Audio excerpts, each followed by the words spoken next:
Welcome to today's edition of Layoff and Employment News with Employment Boost. Today's date is Tuesday, February 18th, 2025. Now on to today's headlines. Southwest Airlines announced a 15% reduction in force of corporate employees yesterday, impacting around 1,750 staff members. Contract employees have not been affected by this round of cuts, and the impacted staff will receive salary and benefits until April, and will also receive severance pay and assistance in finding new positions. The goal of the cuts is to become more lean, efficient, and agile, and to minimize costs.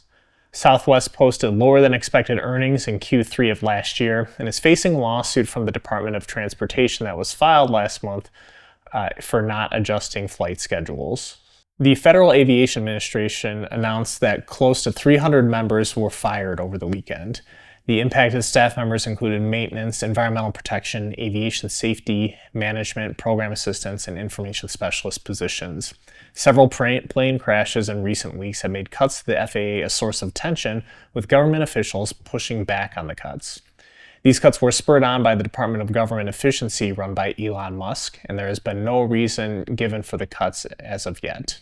Jeff Bezos' rocket company, Blue Origin, announced plans late last week to lay off around 10% of its workforce, or around 1,000 employees. Job cuts will affect positions in engineering, research and development, project and program management, and management. The new annual operating plan is emphasizing an increase in manufacturing and hastening the pace at which the company launched rockets.